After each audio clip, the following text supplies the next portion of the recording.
de Derechos Humanos del Instituto de Democracia y Derechos Humanos de la Pontificia Universidad Católica del Perú. Gracias por estar con nosotros, gracias por haberse tomado este tiempo para el diálogo que vamos a comenzar en unos instantes. ¿Qué nos propone el IDEPUC esta tarde? Nos propone un diálogo entre los miembros de la Comisión de la Verdad y Reconciliación. Es un diálogo amplio, va a ser un diálogo abierto que va a girar en torno a diversos temas. Por supuesto, como la búsqueda de la verdad, la forma también como los propios miembros de la Comisión de la Verdad plantearon su trabajo, el significado que tuvo para cada uno de ellos, y en particular su aproximación a las víctimas, los descubrimientos personales o grupales que hicieron durante el trabajo, y su lectura de la recuperación y destino que ha tenido el trabajo de la CBR hasta el día de hoy. Va a ser también un espacio posible para las anécdotas, para las historias, para aquellas cosas que ocurrieron tras bambalinas y que quizás 20 años después sea un buen momento para conocerlas. Quiero presentarles inmediatamente e invitar, por supuesto, a que ocupen el escenario a los miembros de la Comisión de la Verdad, que se los iré presentando uno por uno, aunque creo que ustedes ya los conocen. Bienvenido, doctor Salomón Lerner, por favor, adelante, doctor en Filosofía por la Universidad Católica de Lovaina.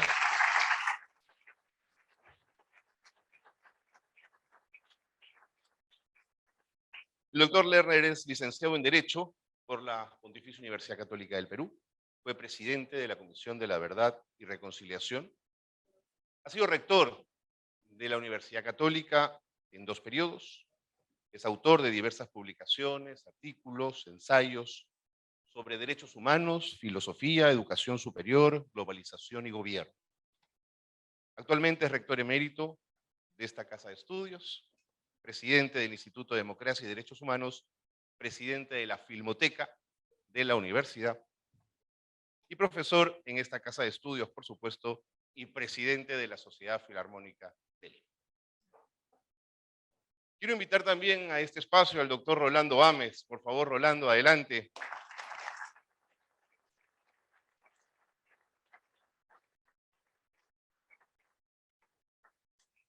Rolando Ames es licenciado en Ciencias Políticas y Sociales por la Universidad Católica de Lovaina. Se desempeñó como decano de la Facultad de Ciencias Sociales aquí en la Universidad Católica.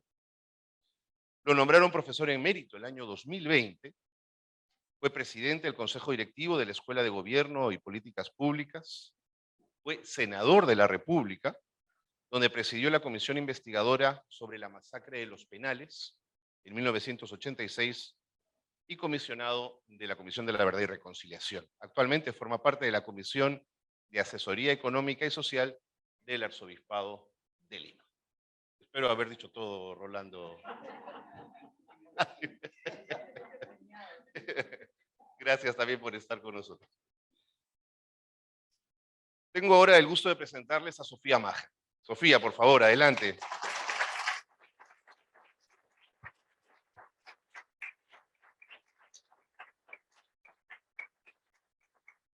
Sofía es doctora en Sociología y magíster en Estudios de Género por la Universidad Católica. Fue presidenta del Consejo de Reparaciones y comisionada de la Comisión de la Verdad y Reconciliación. Formó parte de la Comisión del Lugar de la Memoria y del grupo de expertos para la implementación del Santuario de la Hollada en Ayacucho. Ha sido consultora de Naciones Unidas, la cual negoció la transición democrática en el año 2000. Es autora del libro Prohibida la Tristeza, Resistencia de Mujeres en Cautiverio por Sendero Luminoso, Satipo, Junín. Bienvenida, por supuesto, Sofía, también a este espacio.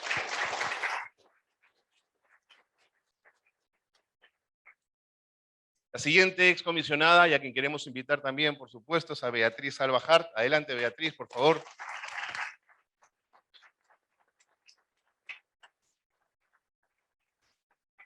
Beatriz es abogada por la Universidad de Lima con estudios de posgrado sobre relaciones laborales en el Instituto Johns Hopkins. Es especialista en Derecho del Trabajo y Seguridad Social, en responsabilidad social, empresarial, gestión pública, articulación gubernamental, análisis político y comunicación estratégica. Beatriz fue viceministra de Trabajo y congresista de la República. Formó parte de la Comisión de la Verdad y la Reconciliación y actualmente es socia principal de Alba Hart Consultores. También, bienvenida, por supuesto, Beatriz.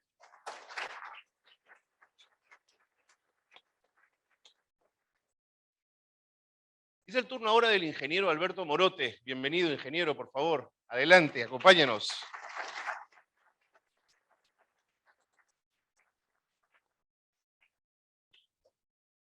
Alberto Morote es ingeniero por la Universidad Nacional San Cristóbal de Huamanga y magíster en química por la Pontificia Universidad Católica del Perú.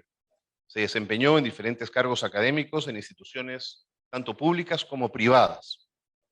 Formó parte de la Comisión de la Verdad y Reconciliación y durante el periodo de violencia, junto a un grupo de estudiantes, promovió que la Universidad Nacional San Cristóbal de Huamanga no fuera tomada por Sendero Luminoso.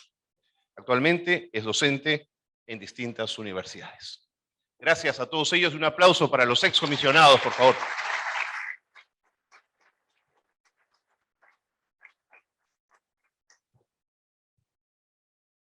La metodología que quisiera plantearles es la siguiente. Yo he intentado traer una serie de preguntas para planteárselas a ustedes con absoluta libertad. Ojalá esta sea una suerte de provocación para un diálogo amplio entre ustedes. Ojalá eso sea posible. Y creo que podemos tener un espacio también para conversar con todos ustedes que se han tomado un ratito de su tiempo para acompañarnos esta tarde. Tienen ustedes 2 micrófonos, están a su disposición, por favor, con libertad, quien quiera hacerse con ellos, bienvenidos y comenzamos entonces este diálogo con los excomisionados. Cuando se nombró la Comisión de la Verdad y Reconciliación, perdónenme que les dé la espalda un ratito, el grupo de comisionados estaba conformado por Salomón Lerner, Beatriz Alba, Enrique Bernales, Carlos Iván de Gregori, Gastón Garatea, Alberto Morote y Carlos Tapia.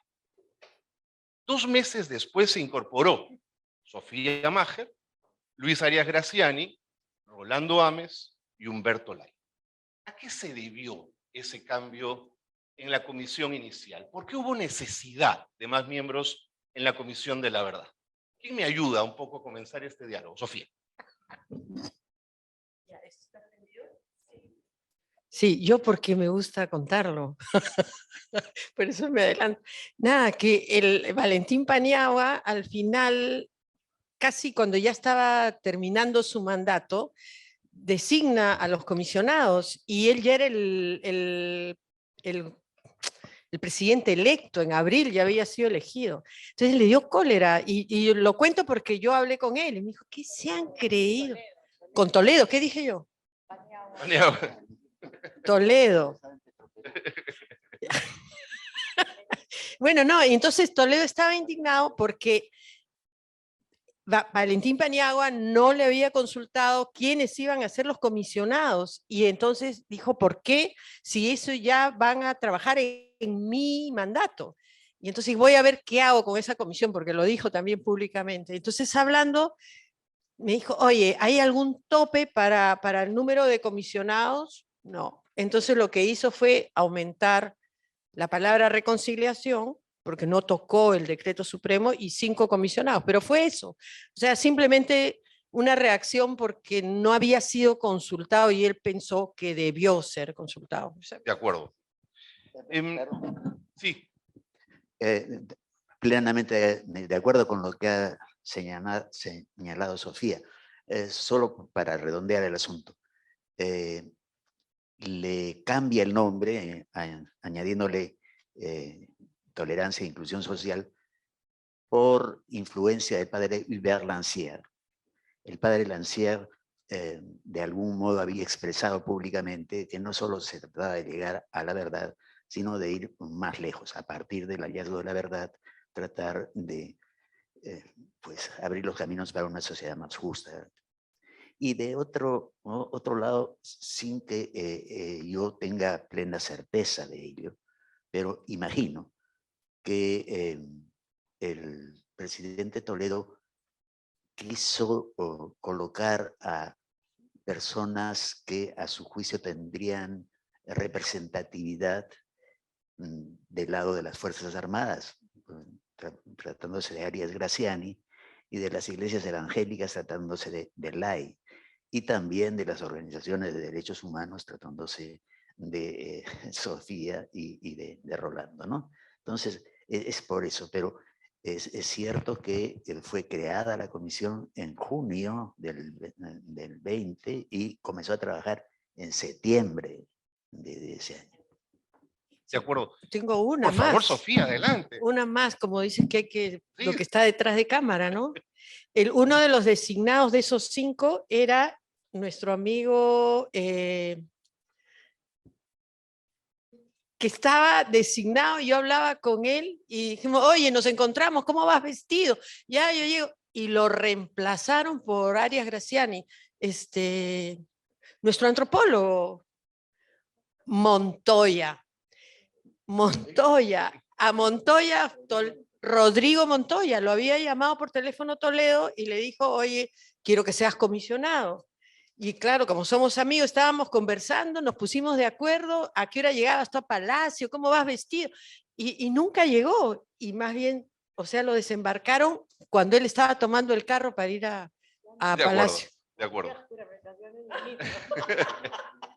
Ahora, cuando a alguien le dicen de pronto que va a ser comisionado de una comisión de la verdad, ¿no se preguntaron qué significa ser comisionado? ¿Cuál va a ser mi papel en todo esto? ¿O se arriba un poco después a esa conclusión, Beatriz? A ver, sí, para mí fue un tema de sorpresa y de mucho honor, porque de alguna manera yo venía de una reciente elección como congresista, ¿no? Y entonces, cuando empecé a averiguar lo que eran las comisiones de la verdad en el mundo, vi que Dios me estaba dando la oportunidad de conocer a un Perú distinto al Perú que tú conoces por conveniencia, entre comillas, ¿no? Porque claro, yo fui creo que el último congreso de distrito único. En esa línea tenía yo que hacer campaña a nivel nacional, pero yo conocía a las poblaciones y de alguna manera yo quería que las poblaciones me conozcan y conozcan mi propuesta por el voto. Ahora yo tenía la oportunidad de regresar a esas poblaciones para sentarme con ellas y escuchar su relato, su dolor y compartir. Entonces, para mí fue un tema súper, ¿cómo les digo?, de agradecimiento, ¿no? De temor, porque yo vengo de, vamos a ver, después de esa Lima, porque es Lima, ausente, de espaldas, no sabía con lo que me iba a enfrentar, digo, en el trabajo, en mis emociones, no sabía cómo iba a trabajar ese tema en mi grupo social, en mi familia, pero, o sea, me motivaba mucho el tema porque cuando fui viceministra, tuve la posibilidad de trabajar mucho con las mujeres vulnerables. Y esto también me hizo conocer esa necesidad de trabajo que existe desde el Estado, ¿no? Y también desde la sociedad civil. Entonces, cuando a mí me dicen que me van a designar comisionada, porque de alguna forma, esas mujeres con las que trabajé desde el Ministerio de Trabajo propusieron mi nombre, ¿no? Así como otros, ¿no? Y bueno, todos aquí presentes seguramente, bueno, los más jóvenes no sé, pero yo fui muy, hay más, Sofía, me agarraba palos en los medios, esta fujimorista, que va a ser bien. Y yo le decía, oye, denme un chance, ¿no? Denme la oportunidad de mostrar que voy a hacer las cosas bien, ¿no? Entonces, sí, por todos lados, y fue un tema así de emociones encontradas, ¿no? Pero, o sea, la verdad, ha sido una misión de vida lo que hemos vivido nosotros. Rolando, por favor. Sí. A ver, voy a colocar una mezcla de seguir los recuerdos de ese momento a una cuestión que tú pediste, que pueden ser experiencias personales. Primero, hay un auditorio mayoritariamente joven, lo cual es un gusto, entonces vale la pena decirles que era un tiempo que más bien, frente a lo de hoy, naturalmente era un tiempo tranquilísimo. Estamos hablando del 2001, ¿no es cierto? Entonces ya Fujimori ha dejado el gobierno, se fue al Japón, etcétera, y se organiza una transición bien, hay tranquilidad, Y como dice Sofía, al final se nombra una comisión en un momento en que el tema de la violencia y de Sendero no era un tema central.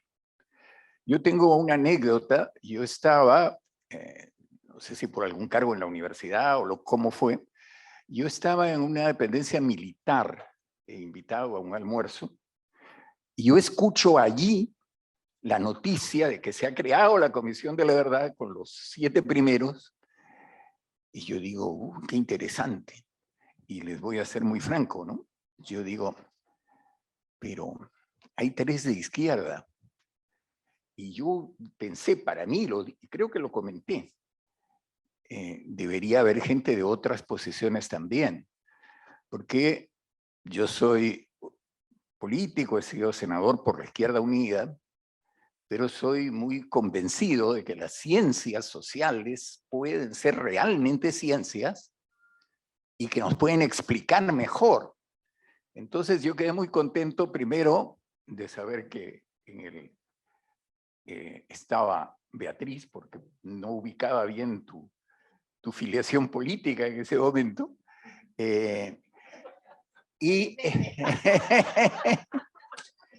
Yeah. Pero lo que quiero decir entonces es que el lado personal, yo me resistí mucho a aceptar la nominación, porque yo había presidido durante el gobierno de Alan García una comisión muy parecida, que era la que investigó la masacre de los penales. Entonces, en el clima del 2001, en que todos los demócratas, digamos, estaban muy contentos de que ya el país estaba encaminado, me llama el presidente y me dice, quiero hablar contigo y tal cargo. Entonces yo le digo, dame cualquier cargo, pero no ese. Y dije una cosa que quiero decirla desde el comienzo ahora porque creo que pone una nota de realismo, ¿no? Una comisión de la verdad tiene una tarea muy difícil en el sentido que tiene que escuchar a todas las partes. Y el Decreto Supremo de Creación de la nuestra nos obligaba a entrevistar a los partidos políticos para saber qué habían hecho. Teníamos que entrevistar a medio mundo. Y cuando tú vas al final a contar la historia y a evaluarla y a encontrar responsabilidades, tú terminas enfrentado con los 2 sectores en pugna. No hay manera. Entonces es un cargo muy exigente, es muy duro, y yo ya lo había vivido, entonces no lo convencí a Toledo, por eso estoy aquí. De acuerdo. Ingeniero, usted quería comentar algo, por favor, adelante. Sí, yo también quisiera sumarme con algunas memorias de cómo llegué a ser miembro de la Comisión de la Verdad. Para mí fue una sorpresa integrar esta comisión, pero sabía por qué se había creado. Porque justamente el escenario de mi vida y de mi trabajo fue el lugar donde nació la violencia, la Universidad de Huamanga, donde estuve cerca y frente a Vimer Guzmán y a todos sus seguidores. Y en ese entonces, la vida de la universidad se tornaba muy azarosa, muy difícil, hasta que llegó el momento en donde la situación se definió por un enfrentamiento a toda la organización senderista, y gracias a ese enfrentamiento con una legión de jóvenes, básicamente de ingeniería y de ciencias sociales, derrotamos a Sendero Luminoso y su hegemonía en la universidad. La universidad había sido cautiva de Sendero Luminoso desde su gestación. En ese periodo de vida, Sendero se apoderó plenamente de la universidad y todos los actos de la institución estaban enmarcados por la orientación política de esa gente. Surge una corriente que estaba harta de todas las prácticas cargadas de abuso de Sendero Luminoso, y en un acto histórico que esos jóvenes que ahora ya son viejos como yo recordamos, tienen clara en la memoria de cómo derrotamos a Sendero Luminoso y libramos a la Universidad de Huamanga. Nosotros, no es que esté cometiendo una exageración al hacer esta afirmación, somos los responsables de la continuidad de la vida de una institución que había renacido después de más de 80 años de clausura. Y en esos momentos corría el riesgo porque todo el país había echado sus ojos en la Universidad de Huamanga y por la presencia de Guzmán y de este movimiento, la hacían responsable a la institución de todo lo que estaba pasando en el país en sus comienzos. Bueno, creo esa referencia de la actitud que asumimos en la universidad, defendiendo la institución y los intereses de Ayacucho, porque la universidad significa mucho para Ayacucho. La universidad le ha devuelto la vida a Ayacucho, porque ha promovido su desarrollo. Yo sabía que eso significaba así para Ayacucho y había que defender la institución. Entonces nos enfrentamos radicalmente a esas posiciones y yo había asumido una función de dirección en la universidad, porque en los momentos aciagos de la violencia me tocó ser rector de la universidad. Yo dirigí la universidad en circunstancias difíciles, donde para unos y para otros tenía distinta significación. Para los agentes del Estado que habían ido a alimentar la guerra en Ayacucho, era un senderista encubierto. Esa fue la idea que tenían de mí. Y para los senderistas era un enemigo, era un reaccionario, era lo peor que ellos podían decir de mí. Entonces estaba en medio de esas maneras de verme.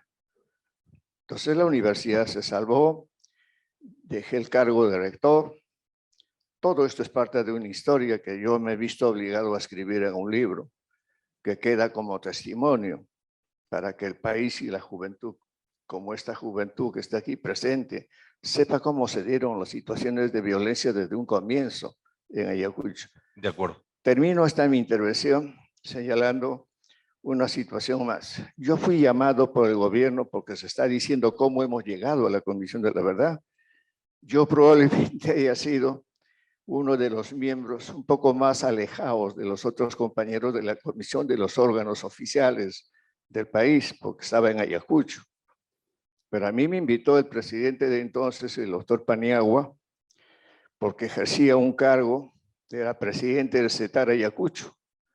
Ya era un cargo administrativo de desarrollo regional, ya había dejado la universidad. Entonces el doctor Paniagua me habló sobre la comisión y me dijo que había pensado en mi persona como miembro de esa comisión. Me explicó qué trabajos iba a hacer y por los antecedentes que él ya conocía de mi persona, me invitó a formar parte de la comisión. De modo que esa ha sido la manera de cómo llegué yo a la Comisión de la Verdad. Correcto, Alberto. Sofía. Falta uno, es el Monseñor Bambarén. El Toledo quiso nombrarlo también comisionado y Cipriani le puso un veto. Entonces lo dejó como suplente y era nuestro miembro 13. Observador. Ah, observador, no suplente, perdón. Es la edad ya. O sea. Bueno, simplemente para decir en lo que a mí concierne. El presidente Paniagua me consultó o no me consultó. La verdad, yo estoy un poco hasta ahora en la duda. Lo que ocurrió conmigo es que yo, como rector de la universidad, fui a la celebración de el Día del Papa, en la Anunciatura Apostólica, en 29 de junio. Sí. Y ahí estaba el presidente Paniagua. Entonces me saludó y me dijo, no le vaya a fallar al país. Y yo me quedé absolutamente extrañado. 2 semanas después, se creó la comisión, pero no se nombraron los miembros. Luego se designaron a los miembros. Pero yo me enteré de que estaba en la comisión y que era el presidente porque saliendo de mi oficina, algún amigo, no recuerdo quién, me dijo, felicitaciones, presidente. Y dije, presidente, soy rector, le dije, no presidente. Y bueno, así me enteré.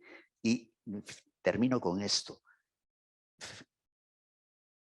Era necesario, y así convinimos todos, el que analizáramos y tomáramos conciencia de lo que debíamos hacer y de cómo debíamos hacerlo y de los principios que debían regir nuestro trabajo. Entonces, lo primero que hizo esta comisión fue reunirse para establecer los principios éticos que nosotros íbamos a seguir. Y hubo un pronunciamiento público respecto de aquello que íbamos a hacer y del modo como lo íbamos a hacer. Eso ayudó un poco para entendernos todos, por lo menos en un primer momento. Y en esa primeras reuniones, ¿ya tenían claro qué verdad queríamos alcanzar? ¿Qué verdad buscaban ustedes y buscaba el país? ¿O eso es un acuerdo dentro de la comisión? Beatriz. A ver, las primeras reuniones, no sé si recuerdo bien, obviamente que era, o sea, a mí lo que me daba mucho temor es cómo lo íbamos a enfocar, nunca me voy a olvidar. Entonces dijimos, hay que hacer un retiro, ¿no? Y nos fuimos a hacer un retiro, un fin de semana para poder pensar cuál iba a ser la forma de trabajo. Nunca me voy a olvidar, y ahí, porque, a ver, en mi caso personal, yo conocí a Salomón, yo soy Universidad de Lima, pero yo ingresé a la Católica también. Y bueno, preferí la de Lima porque estaba más cerca de mi casa. Sí. Si no hubiese sido abogada en la de Lima, Salmo, perdóname. Bueno, lo que quiero decir es que yo no los conocía, o sea, conocía a Rolando, conocía a Tapia, ¿no es cierto? Al camarada Tapia, lo conocía, así le decía yo, en paz descanse, ¿no? Conocía a Enrique, pero por los medios de comunicación, no personalmente, ¿no? A ti también, Sofía. Entonces, ¿qué pasa? Yo a Carlos Iván de Gregory, que en paz descanse, que fue el primer comisionado que se fue al cielo, nunca me voy a olvidar, él se para en una pizarra y empieza a hacer una propuesta, un diseño, ¿no? Una propuesta de diseño de las líneas maestras que deberíamos de revisar.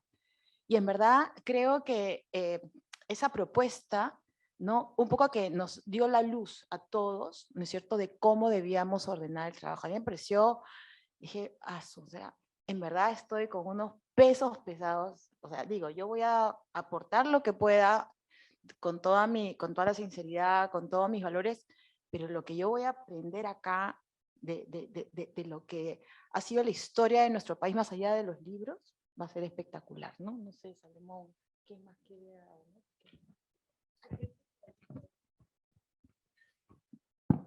Yo creo que entre quienes integrábamos la Comisión de la Verdad, era la persona que había vivido más cerca del proceso de la violencia.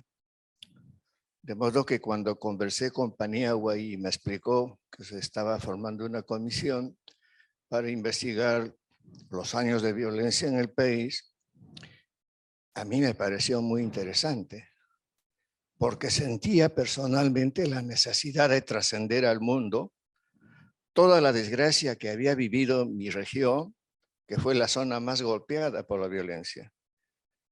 Y yo estaba dispuesto a asumir una responsabilidad porque sabía la verdad que quería. Lleguen los de la comisión a conocerla plenamente como la conoció. Y lo que me llena de mucha satisfacción es que el informe de la comisión cumplió su propósito, porque es un lenguaje muy claro, muy diáfano, no cargado de pasión ni de ninguna tendencia política, dijo la verdad, cómo se había producido ese proceso de violencia. Entonces yo sí sabía qué cosa debía lograr como miembro de esa comisión. Yo quería aproximarme a la verdad que la conocía, pero que el libro del informe diga esa violencia. Y así fue. La violencia, el libro, el informe de la comisión con mucha claridad precisó cómo fue el proceso de la violencia. Por eso si ahora me dijesen, Alberto, ¿estás dispuesto a firmar, a suscribir de nuevo el informe de la Comisión de la Verdad? Yo diría que sí, porque ese libro es un libro respetable, como repito, sin ningún sesgo, ajustados a la verdad, porque el doctor Salmón, que tuvo una dirección sabia, fue claro cuando el primer día de trabajo nos dijo, señores, asumimos una responsabilidad muy grande para el país, pero tenemos que olvidarnos de nuestras experiencias personales sobre la violencia y todos tenemos que confluir en un trabajo que no sea el flanco o el punto de partida para los ataques que en el futuro nos hagan, porque es un trabajo muy delicado que vamos a hacer. Esa entonces ha sido la visión que yo tenía del trabajo que iba a hacer. Rolando, ¿querías comentar algo? Me parece, por favor, adelante, sobre la verdad. Voy a contar el comentario que nos hizo Luis Arias Graziani, general de la Fuerza Aérea, había sido parte del equipo del gobierno de Velasco. Pero voy a contar dos cosas. Como soy analista político, y ya entonces era un poco viejo, ahora soy más, me sentí con la autoridad, pese a que nunca lo había visto en directo, de la primera mañana, porque de este grupo de 5 que tienen ustedes delante, me doy cuenta que Sofía y yo no podemos contar de las primeras semanas porque llegamos después, ¿no? Llegamos en el segundo grupo. Pero la primera vez que yo estuve ahí y vi a Luis Arias Graziani, solté así mi condición de analista político, lo agarré del brazo y le dije, ¿podemos tomar un café? Me dijo, claro. Y entonces le dije, ¿no? Le dije, Lucho, nos vamos a ver durante 2 años y medio y vamos a tener un trabajo conjunto muy difícil. Te voy a hacer una pregunta, contéstamela si quieres y si no, hablamos luego. La Fuerza Armada, ¿cómo ve la creación de esta comisión? Y él me contestó con franqueza porque me dijo, mira, Rolando, si no nos hubieran hecho firmar una carta de sujeción al gobierno de Fujimori, nosotros nos habríamos opuesto a la creación de la comisión. Pero la Fuerza Armada no tenía ninguna autoridad moral para oponerse después de esa experiencia. Es un hecho muy importante.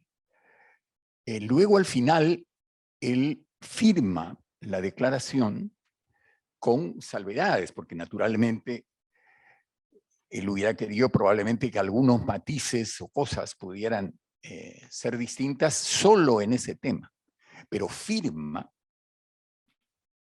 y al firmar, y la última vez que estuvimos juntos, nos dice una cosa que a mí sinceramente me emocionó mucho, ¿no? Porque dijo, miren, yo trabajé con Velasco. Es la única vez que yo vi una dedicación tan grande al trabajo y una mística tan grande al trabajo burocrático de los funcionarios del Estado. Ahora lo he vuelto a ver. Yo quiero decirles que me voy de acá muy contento y muy agradecido porque hemos trabajado muy bien. Esto es literal. De acuerdo, Rolando. Sofía, ¿quieres añadir algo? Sí, bueno, Arias Graziani además participaba en todas las reuniones y estaba de acuerdo en todo y leyó todo, sino que al final no aceptó poner la de, claro, la de, exacto, la de ¿Cuál que no se escuchó, por favor? las violaciones de... No, lo que pasa es que siempre nos achacan, ¿no es cierto? Porque no leen, ustedes, pero no leen ni siquiera las recomendaciones, ni las conclusiones, Sí. que son que 20 páginas, que en ningún momento decimos nosotros que las Fuerzas Armadas cometieron violaciones sistemáticas de manera general, sino que en determinados momentos, Y lugares. circunstancias Así y es. lugares, se dieron esas violaciones. Claro, lo que no quería era lo de lesa humanidad. Y entonces cuando le pusimos el título de lesa humanidad, porque son imprescriptibles, y ahí eso sí tuvo problemas, pero firmó y realmente fue bien disciplinado, porque fue a todas las reuniones, participaba, o sea, fue serio, muy serio.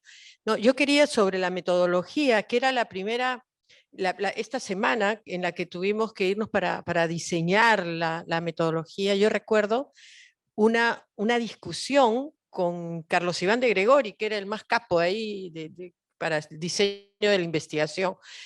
Pero yo venía con mi mente de derechos humanos, y derechos humanos es legal.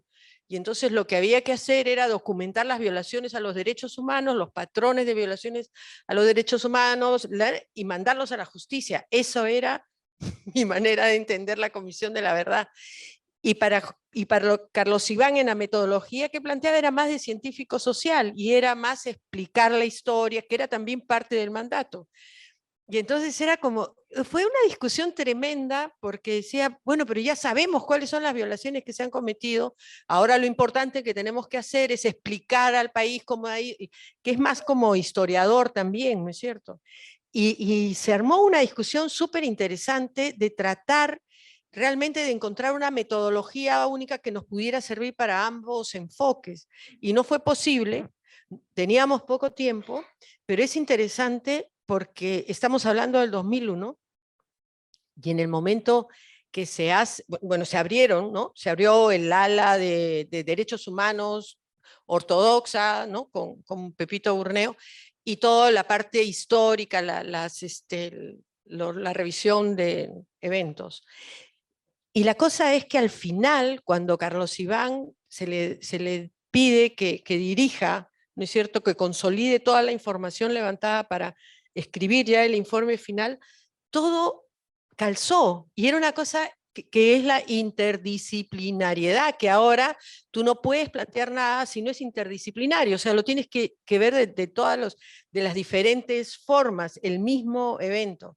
Y eso lo descubrimos al final y lo hablábamos bastante con Carlos Iván, ¿no? O sea, una maravilla, o sea, los abogados tradicionales de derechos humanos nunca habían trabajado sobre contexto, sobre la reconstrucción histórica del crimen que se había cometido.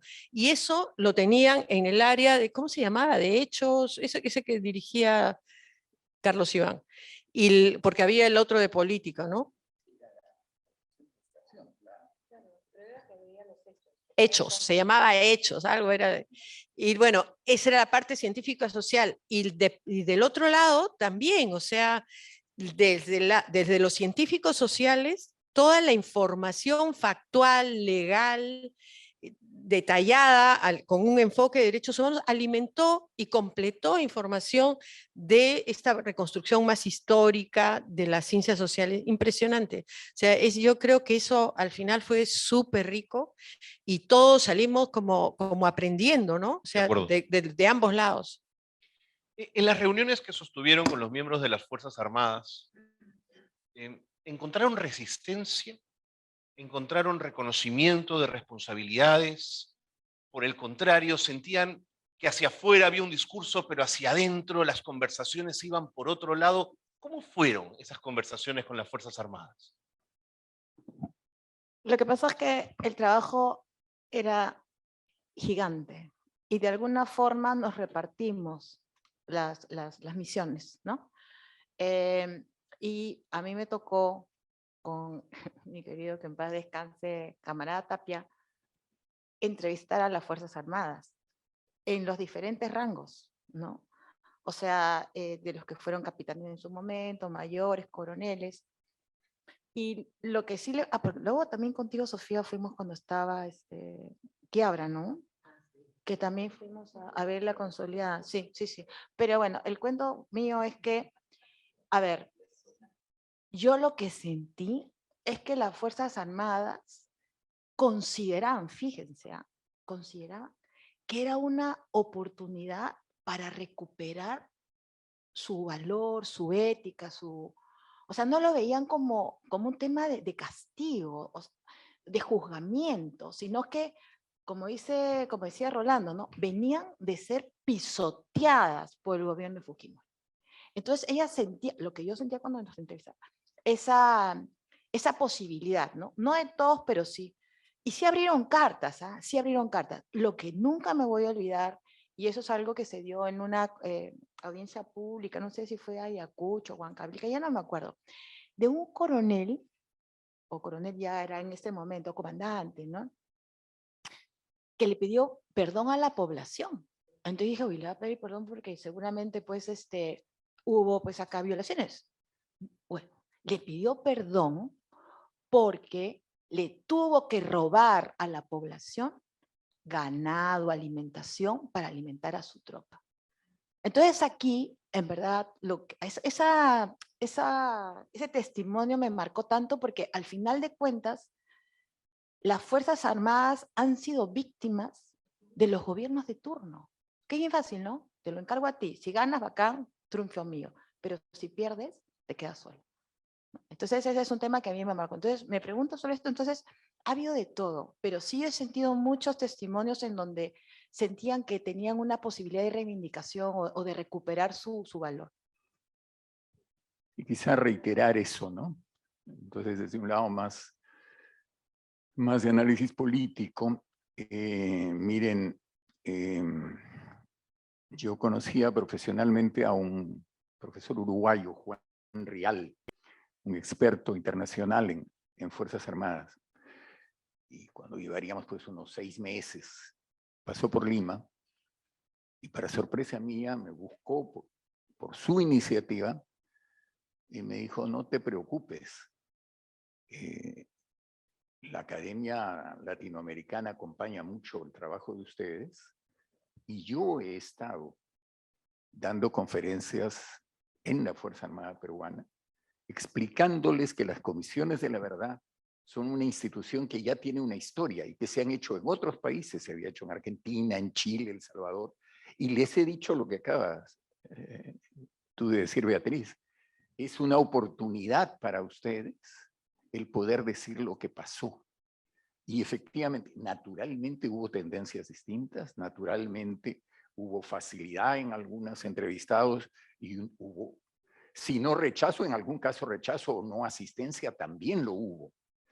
Pero yo quiero terminar esta intervención con una anécdota que la recuerdo con mucha fuerza, porque Salomón generalmente cuando teníamos entrevistas que podían ser pues naturalmente muy comprometedoras, era bueno que el presidente estuviera. Pero el presidente estaba en alguna tarea de la comisión fuera de Lima y entonces yo era encargado los contactos políticos, pero el hecho es que me pusieron de coordinador de un grupo, creo que éramos como 5, que fuimos a ver al comandante de la séptima región. La séptima, ya, bueno, la séptima región de Lima, dirigida por el general Roberto Quiabra. Y sabíamos que Roberto Quiabra era un militar con mucho ascendiente y prestigio. Y nos recibió como con unas 5 personas de cada, unos 10 militares ahí, ¿no? Y nosotros éramos 5 al frente, ¿no? Y empezó literalmente así, ¿no?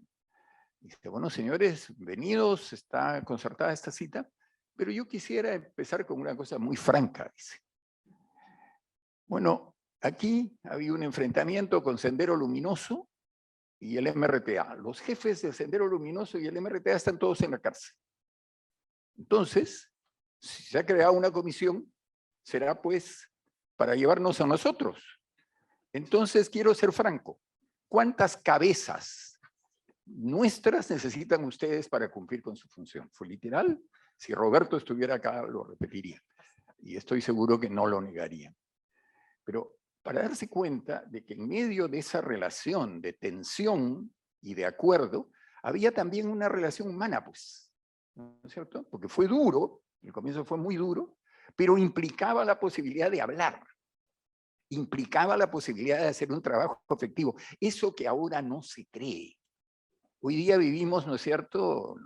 Chicas y muchachos que están acá, dense cuenta que no somos tan buenos artistas como para haber preparado, ¿no es cierto? una versión que no sea la literal. Y ahí jugaba eso, jugaba en medio de la discrepancia. Y la discrepancia que podía ser fuerte, aceptar el hecho. El Estado ha creado esta comisión. Y ahí el Perú tuvo una imagen del Estado buenísima, porque tuvo el coraje de crear una comisión que investigara sus violaciones. Porque algo de razón tenía que haber. Pues. Efectivamente, Sendero y MRTA estaban en la cárcel, ¿no? Nosotros precisamos delitos de Sendero, pero la novedad no era que Sendero era delito, la novedad era que se habían cometido violaciones, en algunos casos sistemáticas, etc. ¿no? Yo creo que es bueno entonces que sobre todo los jóvenes entiendan de que ese proceso ocurrió en este país, en esta historia, finalmente no hace tanto tiempo, hace 20 años, y por tanto yo creo que es legítimo aspirar a que este momento, ¿no es cierto?, de tensión y de imposibilidad, incluso entre los políticos, de hablar con franqueza se supere, porque simplemente nos estamos hundiendo cuando, ayer lo dijo el rector de la universidad en esa charla, dijo, nos matamos entre peruanos, peruanos son los militares, peruanos son los senderistas, peruanos son las víctimas. Hagamos algo por salir de esto, ¿no? Sobre los militares. Ah, no. Tú quieres el poder. No, tú también. No, sobre los militares. Sí, sobre los militares, sí. Sí, no, acá hay un tema importante. Sí. No, y es esto, o sea, mucho se dice, ¿no? De que los militares, o sea, es la percepción, ¿no? Que estaban en contra, etcétera, ¿no? Pero, ojo, que habrá con todo ese grupo, armaron mesas de trabajo y nos dieron la información. O sea, cartas abiertas. Muchos de los casos emblemáticos son alimentados con la misma información de las Fuerzas Armadas. O sea, y nuevamente uno se pone a pensar, ¿no? Efectivamente, por lo menos algunos sí tienen claro de qué es la oportunidad para ellos de decir su verdad, ¿no? Porque sí, hubo en verdad un trabajo de cara a apoyar con la información, ¿no? Es en esa misma dirección, que era el almirante Noriega, que estaba de jefe de la justicia militar. Y él puso a un grupo especial para atender los pedidos de la Comisión de la Verdad.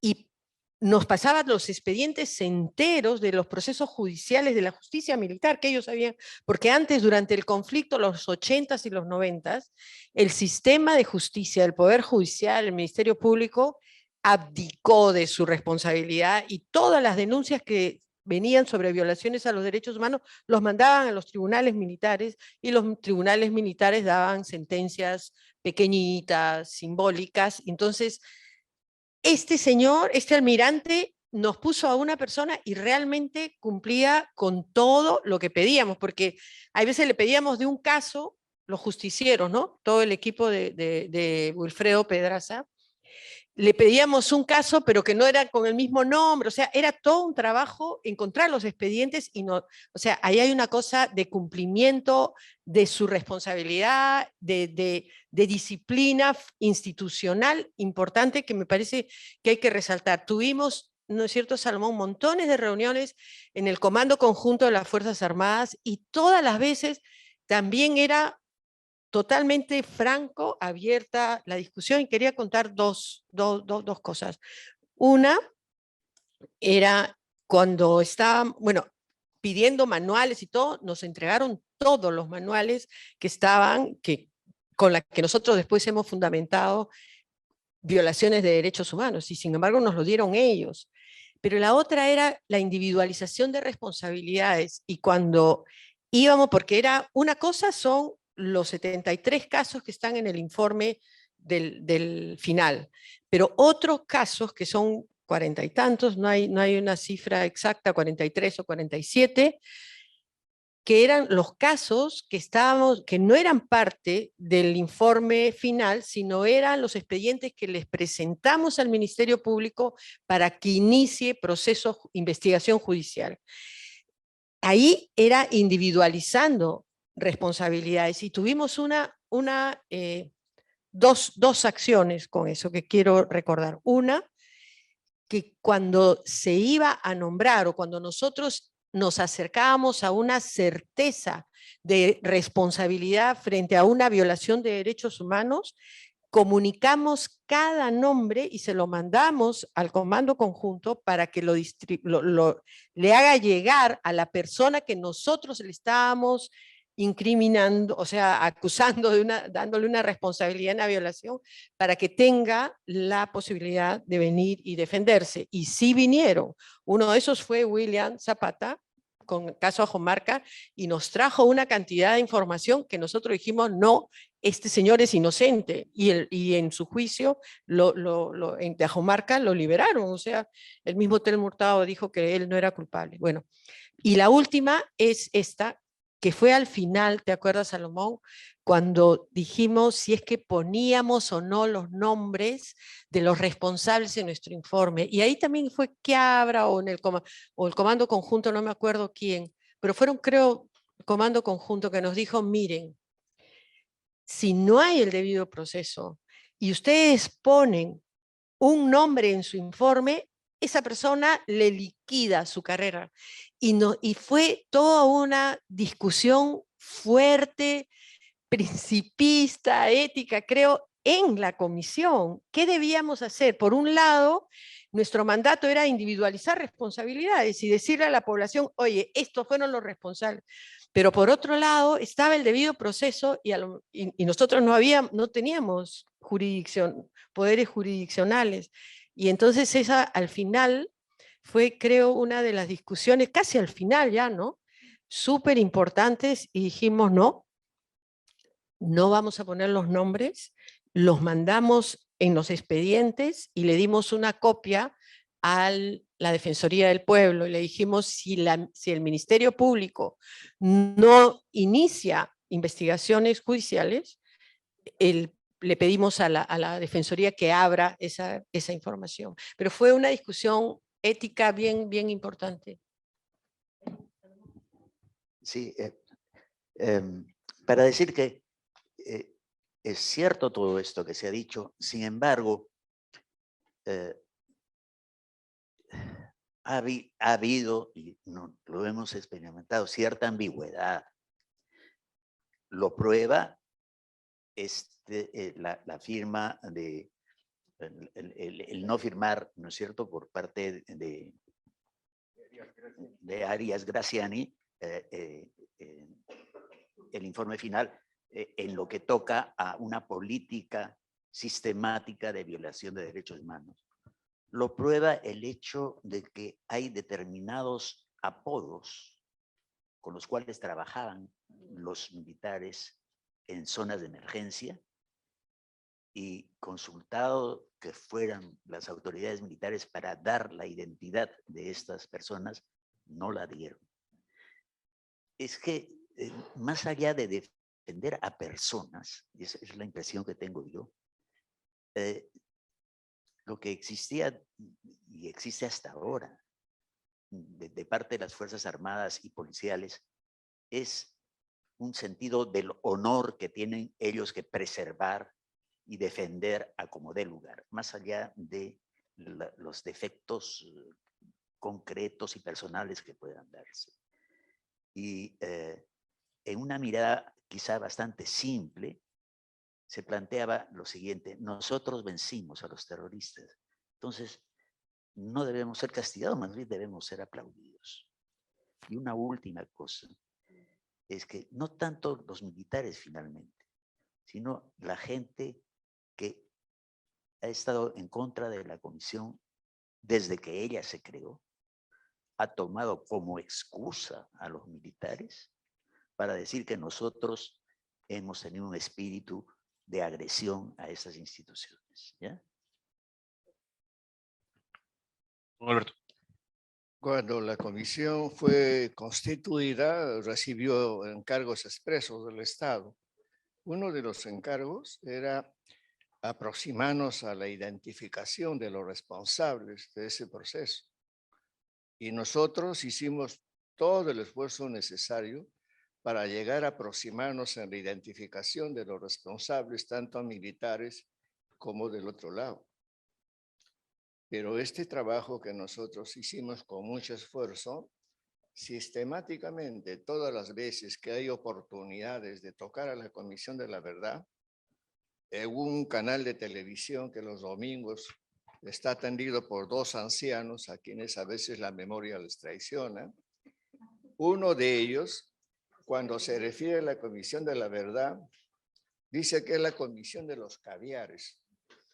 Y como es la Comisión de los Caviares, es cáustico el individuo en sus ataques a la Comisión de la Verdad, desvirtuando el trabajo nuestro. Lamentablemente se da esa situación. Yo a veces soy víctima de ese sujeto porque a mí me identifican como el padre de Osman Morote. Yo he sido miembro de la comisión. Y si Osman Morote ha sido una cabeza importante de la organización senderista, yo como padre de él he sido su guía. Y eso es totalmente aberrante porque entre Osman y yo hay una diferencia de 1 año. Y yo no alcanzaba a comprender mi precocidad porque estaba en ese plan totalmente incómodo. Entonces este hombre que es cáustico con nosotros y que toda vez que se trata de la comisión denosta contra nosotros, porque hace aparecer el informe que hemos elaborado como un informe sesgado, como un informe que afrenta a los militares y consagra la acción de los senderistas. Y nada de eso ha habido en la comisión. Esa es una mentira cruel. Lamentablemente, nosotros no hemos podido llegar a identificar a los militares que han tenido un papel protagónico en la violencia por la misma actitud de este sujeto que el canal de televisión denosta contra nosotros, porque en ese entonces era ministro, creo era ministro de Defensa. A él le pedimos información y nunca nos dieron, nos negaron. Entonces este hombre engaña a la opinión pública porque no dice cuál fue su actitud negativa que no permitió que la comisión contara con la información necesaria para identificar pues, a los militares responsables de esas acciones de fuerza que identificaban la presencia de los militares en el campo como fuerzas de ocupación en el país, en donde barrían con todos. Y los otros miserables que generaron también la violencia estaban en la misma dimensión de una acción de crimen contra esos mismos personajes que ellos decían defender. Entonces, en resumen, nosotros hemos hecho todo el esfuerzo necesario para identificar en ambos bandos a sus responsables, pero nos encontramos con una muralla, y la muralla fue la resistencia de estos personajes que ahora abren la boca sin escrúpulo alguno, cuando en su ocasión no colaboraron en esa investigación que el Estado nos había encargado. Muchas gracias, don Alberto, por la franqueza y la claridad. A medida que avanzaba el trabajo de la Comisión de la Verdad y Reconciliación, comenzaron las audiencias públicas.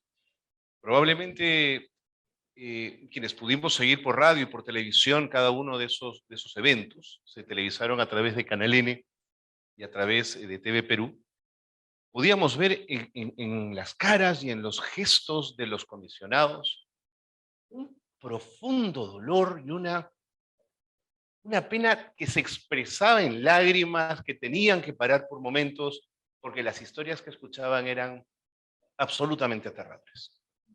Yo quería preguntarles, ¿qué les dejó ese contacto con la gente, con los más pobres, con los más olvidados, con los más violentados del conflicto armado interno?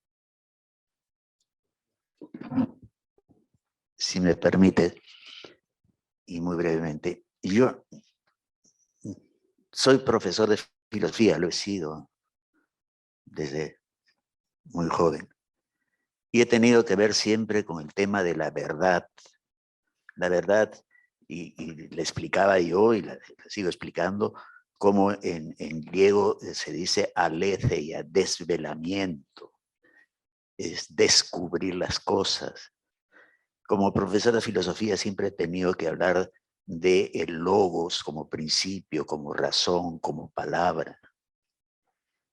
Como profesor de filosofía, he tenido que hablar de la alteridad del otro.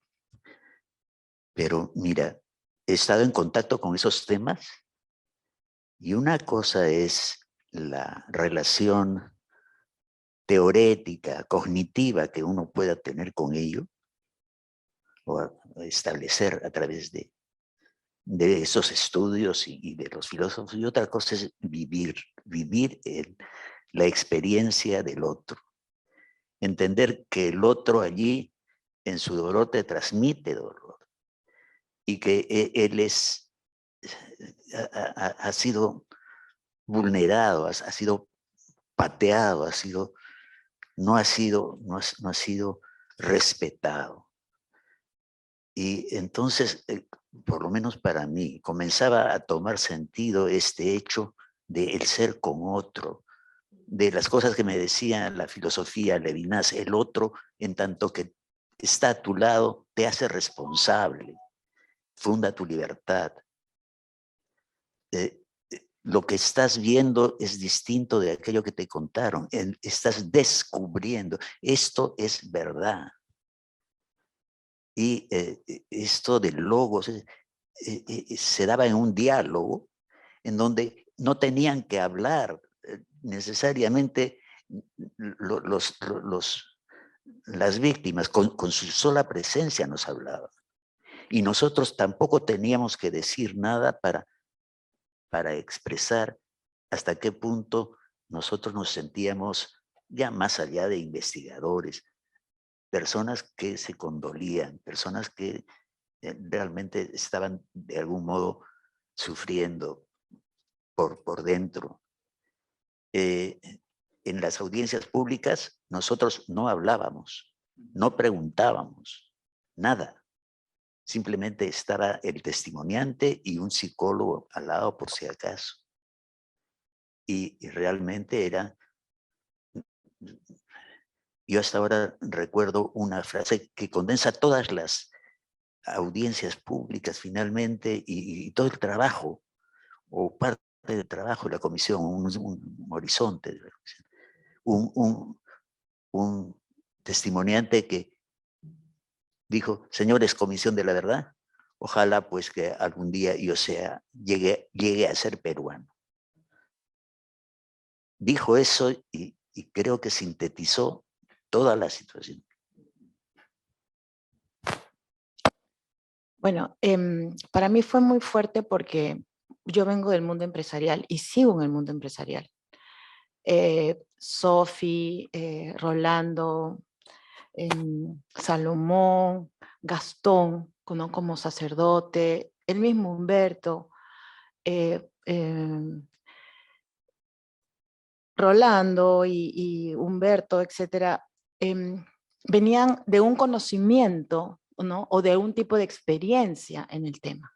Yo era totalmente novata, porque si bien, como le dije, estando en el sector ejecutivo, había tenido, o sea, he desarrollado programas en beneficio de la mujer como población vulnerable cuando es jefe de hogar y tiene pocos niveles de escolaridad, es algo totalmente distinto para mí, ¿no? Y por eso les dije, ¿no? Que para mí la CBR fue un despertar y un conocer a un Perú doliente, ¿no? No era el Perú al que yo quería conocer para que voten por mí, sino era ese Perú al que yo respeté y me senté a escuchar, porque las audiencias públicas eran espacios de escucha.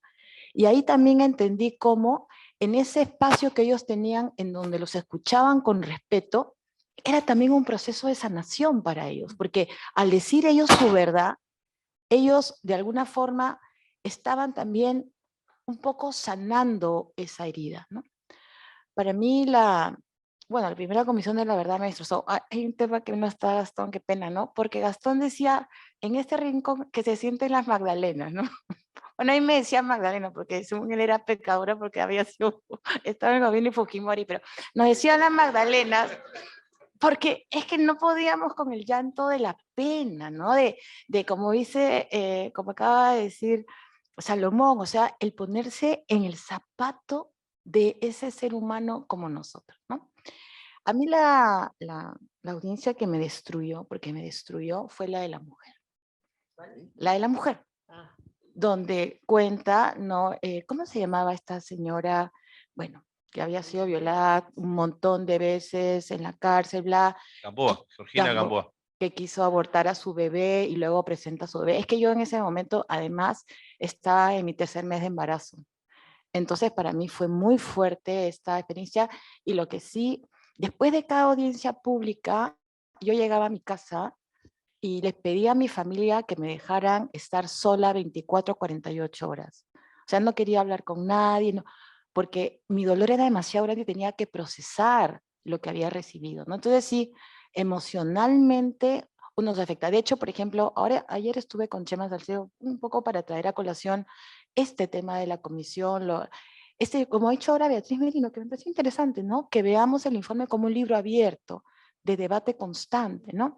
Bueno, el cuento está en que yo, por ejemplo, no he podido ver Paloma de Papel, Paloma Blanca, este libro esta película, sí, porque no puedo, hasta ahora, yo no puedo ver estas películas, porque siento que hay algo que todavía tengo que procesar de todo el dolor a pesar de estos 20 años, ¿no?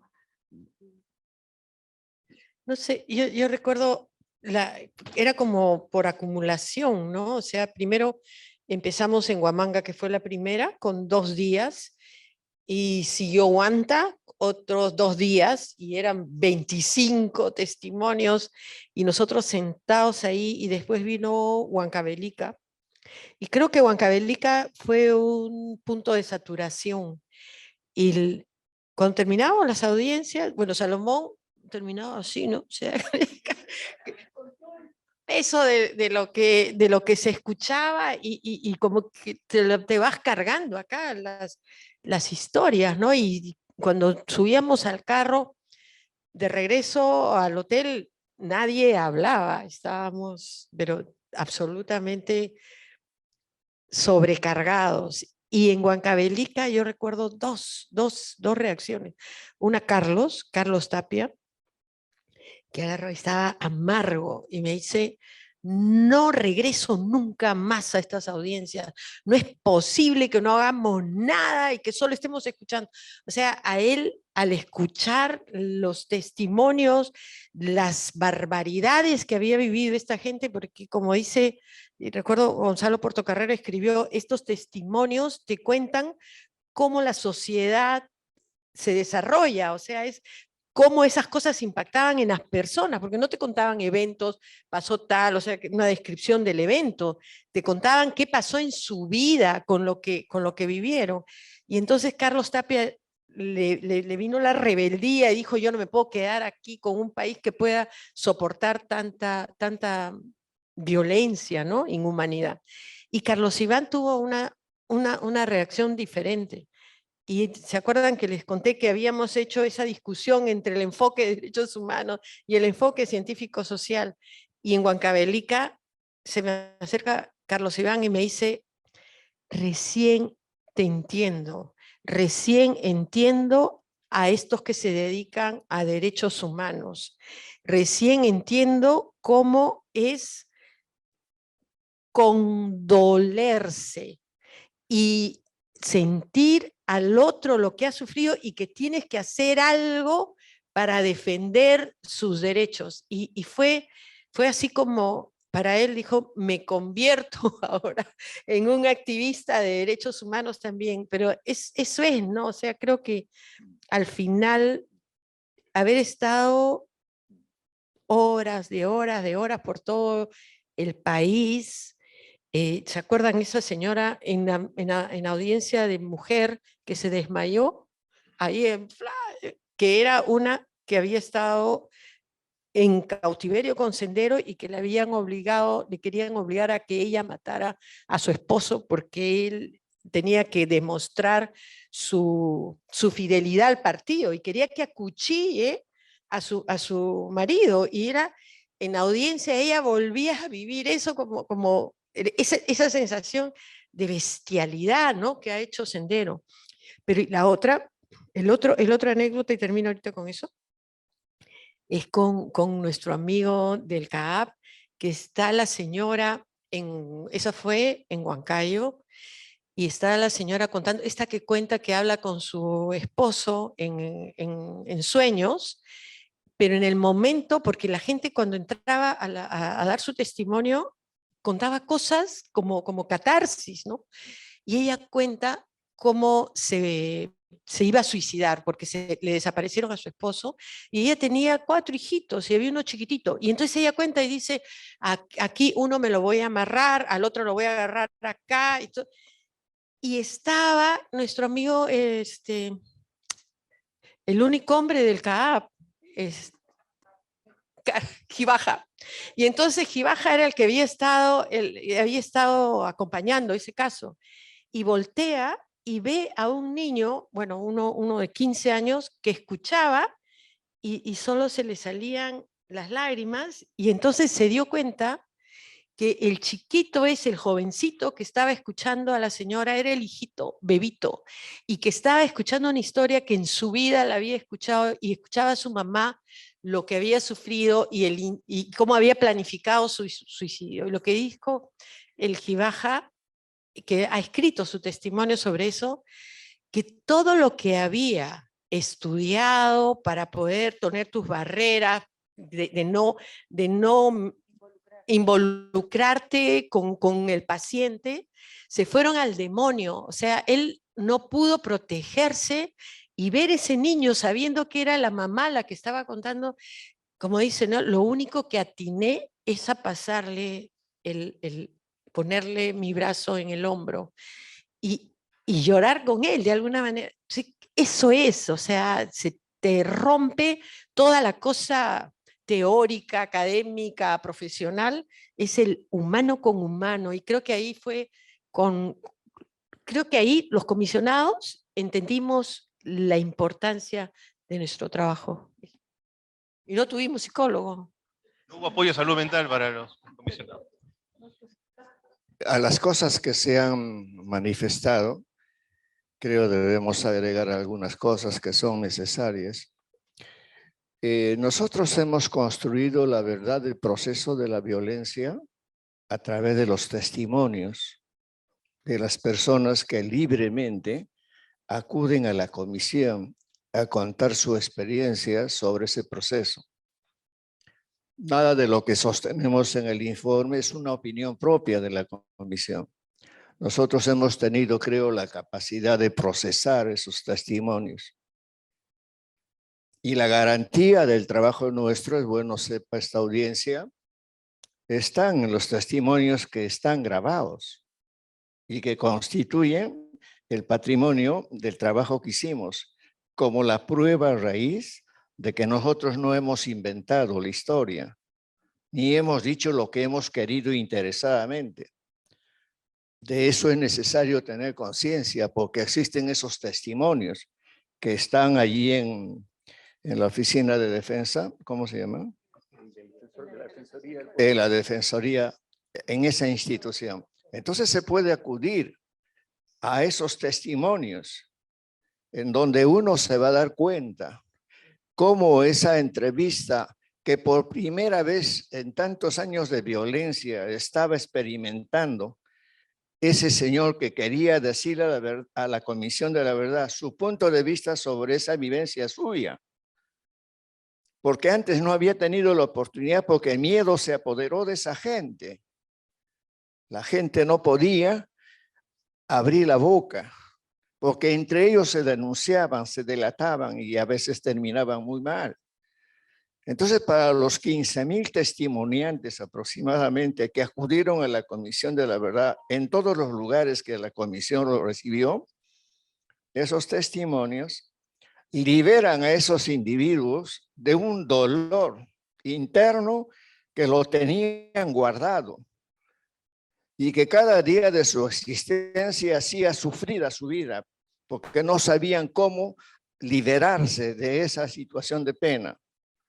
Entonces la Comisión de la Verdad liberó a esos señores de esos sus pesares, porque ellos experimentaron una catarsis, se despojaron de toda esa situación, porque habían confesado a alguien que le daba la garantía de guardarle la reserva de lo que estaba diciendo. Entonces nosotros no hemos sido infidentes, hemos sido respetuosos de esas declaraciones, que a ellos les permitía llorar, gritar, decir en la forma propia de su expresión.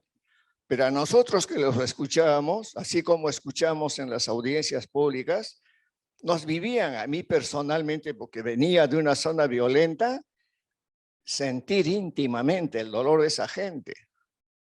Algunos empezamos sanos el trabajo de la Comisión de la Verdad, a pesar de que en la vida nuestra ya habíamos sido golpeados más de una vez. Pero la Comisión de la Verdad agotó nuestra fortaleza, porque terminamos enfermos. Terminamos con males que probablemente den cuenta de nosotros al final de nuestra vida. Entonces eso significó para nosotros la Comisión de la Verdad un sacrificio, porque llegar a la verdad nos obligó a pasar por esas instancias, liberando a uno de sus pesares y llevándonos a nosotros en nuestra intimidad el pesar ese cargado de dolor. De acuerdo, don Alberto. Me queda poquito tiempo y les ofrecí la posibilidad de hablar con los comisionados. Yo no sé si alguno de ustedes quisiera preguntarles algo, les puedo alcanzar el micrófono, ¿tiene alguna duda? A ver, adelante. ¿Qué tal? ¿Cómo están? Muy buenas tardes, audiencia y invitados. Con respecto a la Comisión de la Verdad y Reconciliación, se hicieron más que nada conclusiones, también recomendaciones, ¿no? Que a raíz de todo lo investigado durante el proceso, y ustedes, ya pasando ya 20 años de tal evento, ¿cómo ustedes han percibido el actuar del Estado con respecto a estas recomendaciones, debido al fenómeno de repente social y político que actualmente vemos? ¿Por qué no juntas varias? Muy bien. Tenemos una. Ahí, por favor. Y luego aquí. Hola, buenas tardes, gracias por sus testimonios. Yo tenía quizás un par de preguntas. No sé si en el momento en el que estuvieron trabajando la metodología o exactamente los objetivos, eh, em, ¿tuvieron alguna referencia internacional que les sirvió de alguna experiencia que se haya realizado en otros países? Y relacionado a eso, quería particularmente preguntar también, porque por ejemplo, en el caso de Sudáfrica, que es quizás un caso extremo donde fue contar la verdad a cambio de amnistía, no sé si eso se planteó en algún momento o alguna versión de eso o penas rebajadas, o hago esta pregunta porque, claro, siguiendo la línea de lo que ustedes mencionaron, que en general Quiabra había dicho, ¿no? Que un poco la misión de la comisión era más bien traer a juicio a las Fuerzas Armadas, si es que quizás, no sé, alguna concesión en ese lado permitiría o bajaría, esto ya es obviamente un contrafáctico, ¿no? Pero en su evaluación actual permitiría un poco más de aceptación generalizada, digamos, ¿no? Y no tanta controversia sobre ese punto. Sí, buenas tardes con todos y todas. Estaba mucho más dirigida a la doctora Beatriz, ¿no? Usted sigue trabajando en el mundo empresarial y es allí donde también ha habido mucha negación hasta ahora, ¿no? ¿Cómo es el trato que está viviendo usted, habiendo justamente testimoniado ahora, por ejemplo, ese dolor profundo? Y soy testigo porque sí la vi llorar en una de las audiencias justamente de aquí de Lima, porque puede participar, porque no nos permitían a todas para poder tener un amplio espectro, ¿no? Entonces, ¿cómo le va en ese sentido? Y Rolando, ¿has vuelto a ser invitado por las Fuerzas Armadas para dar algún curso? Muy bien, entonces tenemos las recomendaciones que han sido atendidas por el Estado, si podemos contestar eso en términos generales, los antecedentes de la comisión y el mundo empresarial.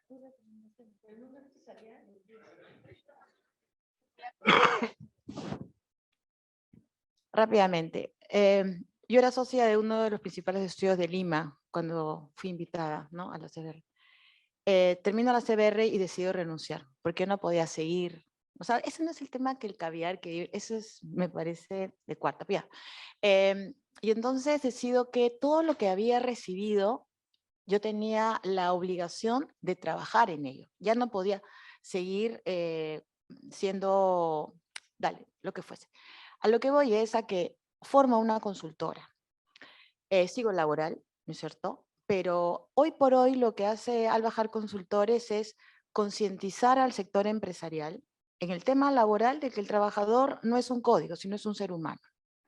Y lo que estamos trabajando con mucha incidencia es los derechos humanos y la vía diligencia como empleador. O sea, incorporar la temática de derechos humanos en el trato de los trabajadores propios y de la cadena de valor, o sea, toda la cadena de suministro, que no se limita únicamente a auditar a que los contratistas cumplan con sus obligaciones laborales, sino que respeten los derechos humanos de todos sus trabajadores. No trabajo forzoso, que no significa esclavitud, sino significa jornadas de trabajo extenuantes. Sí, pero yo pago horas extras, está bien, pero estás matando a tu trabajador. Entonces, eso es lo que yo he incorporado de todo lo que he aprendido. Además, desarrollo gestión social. En el sector minero lo que hago es ordeno el empleo local, o sea, que las poblaciones de los entornos, de las operaciones, tengan la posibilidad de trabajar, ¿no? Pero bajo un sistema ordenado. Que las poblaciones quieren formar sus empresas para proveer servicios, ok, perfecto, pero las ordenamos.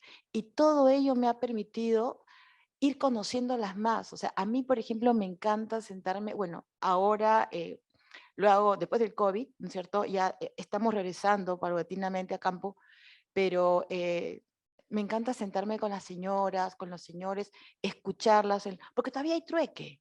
Este tema tuyo, Salomón, que fue horrible, dijo, ojalá yo me sintiera peruano, ¿no?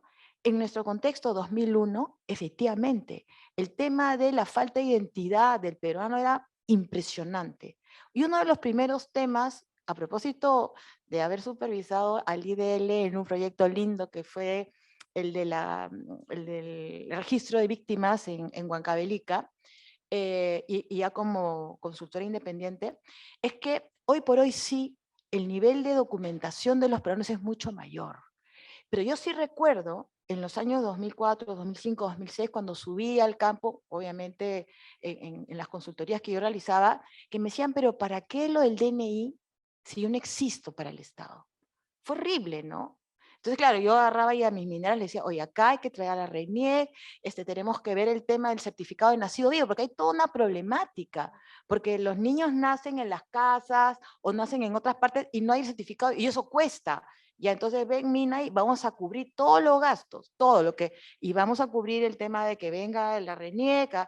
Entonces, porque a las empresas tienen que colaborar en ese proceso, ¿no? Y eso es toda una evangelización que a poco se tiene que dar en el sector empresarial.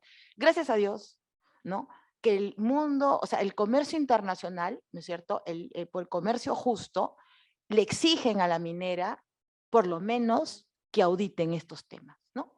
Y que demuestren cómo están colaborando con sus entornos, ¿no? Entonces, pero más allá de este imperativo del mercado, es importante ver cómo efectivamente comienza a generarse una conciencia social en el sector empresarial, ¿no? Y eso es algo en la que estoy muy dispuesta a seguir dando la batalla.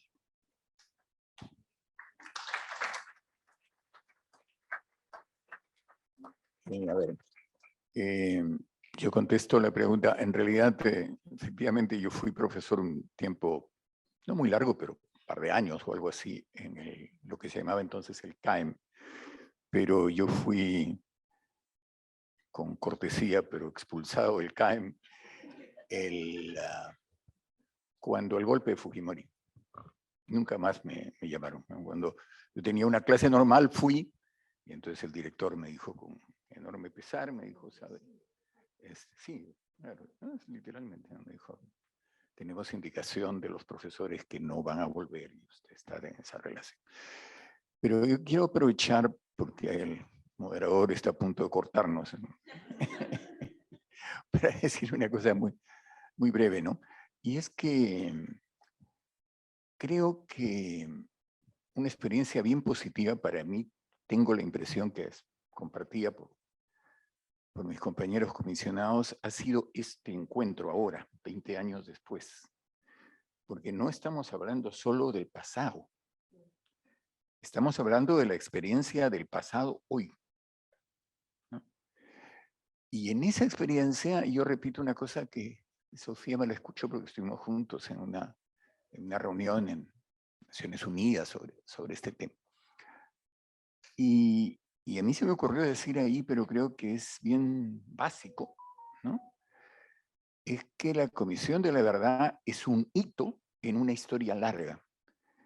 El embajador de un país europeo allí había dicho que su país estaba muy comprometido con contribuir a la defensa de derechos humanos en todo el mundo, porque ellos habían sido colonizadores. Y por lo tanto, ellos se sentían corresponsables de que el mundo sea como es. Fíjate, bien importante, ¿no? Y entonces yo aproveché eso para decir que efectivamente, pues, ¿no? Hay una historia de desigualdad, de colonización, hay una historia vertical en el planeta que genera violencia. Es decir, tú reprimes, el resorte queda aplastado por un tiempo, pero luego salta, pues. Entonces, efectivamente, todas esas fábulas de los comunistas o los otros, los ultrarreaccionarios, efectivamente existen, pero se puede tratar esa diversidad a través del diálogo. Y la institución Comisión de la Verdad es una institución para ayudar a eso. 20 años después, nosotros sentimos que de todas maneras hay un avance. Hay nuevas tareas, hay que hacer de otra manera. No hay solo que leer el informe. Hay que leer el informe y superarlo en el sentido de qué hacemos ahora para que estas cosas continúen. Y yo creo que se pueden continuar. Yo creo que es muy importante que estas cosas puedan entrar en el debate, no solo en un curso, sino en el diálogo en la universidad. Gracias. Sí. Yo quería, rapidito, ¿no? Ya. No, respondiéndole a ella que, claro, nosotros no tenemos, o sea, no se nos cruzó por la cabeza presentar la posibilidad de amnistías. Incluso para abrir la posibilidad de una comisión de la verdad, lo pudimos hacer además porque ganamos, los organismos de derechos humanos ganamos la sentencia en la Corte Interamericana sobre Barrios Altos, que ordenó al Estado peruano a levantar y anular la ley de amnistía. Y ese es un estándar que se ha establecido en toda la región. Pero tú tienes otros caminos, o sea, Sudáfrica, olvídate, eso no va a pasar ni aquí ni en ninguna otra parte. Es un estándar internacional. De lesa humanidad tú no puedes dar amnistías. Pero, por ejemplo, Colombia tiene sentencias más acortadas. Entonces no te mandan 25 años, pero te mandan 6 años. Y se hace el proceso judicial. Yo no sé, mira, yo pienso que no es posible seguir alargando los procesos judiciales de cosas que ha pasado hace 40 años. Y seguramente que todos estos chicos que han estado ahí, terrucos, cuando salíamos ayer del Ojo que Llora, uno de los señores me decía, asesina. Y yo decía, ¿a quién he matado? Y estábamos con Gastón Garatea subiendo al carro y nos decían, asesinos. Y son retirados de las Fuerzas Armadas. Y decía, ¿qué tienen en la cabeza? Y entonces, mira, yo creo, como en Ajomarca, ya me estoy desviando, pero como en Ajomarca, cuando están los reservistas afuera y dentro está Mori, su general, diciendo que la responsabilidad de la matanza son los soldados que estuvieron ahí, y allá afuera lo estaban defendiendo y terruqueando a las víctimas. Le decía, oye, me acerco a ellos. ¿A quién estás atacando? Si tu jefe está diciendo que tú eres el responsable, que él no ordenó nada, o sea, ¿qué te pasa? Ya, regresando al tema, que son narrativas que son irracionales, eso es lo que quería decirte, pero regresando al tema es cómo resolvemos esto. O sea, no sé si hay una voluntad del sistema de justicia de saber y decir, oye, inventariar, ¿cuánto falta? ¿Qué procesos faltan? ¿Y cómo los aceleramos? No sé si en este país podemos hacer como una salida de sentencias acortadas, como lo ha hecho Colombia. eso es una cosa que tendríamos que sentarnos con las víctimas y poder decir, en vez de darte 25 años, porque además estamos hablando ya de gente muy mayor, te vamos a dar una sentencia recortada, no lo sé, pero creo que la justicia no se puede evadir, creo que se tiene que terminar con eso y no sé si es posible encontrar caminos en que nos sentemos y terminemos esto de una vez. No lo sé, pero yo sí me iría con la sensación o que escuchen que sí tendríamos que sentarnos y conversar y sentarnos y decir, oye, ¿qué falta? Y como le dije una vez, justamente a Quiabra le digo, oye, está bien, no, tú no me vas a decir nombres, pero por lo menos las Fuerzas Armadas como institución tienen que asumir su responsabilidad y que se equivocaron.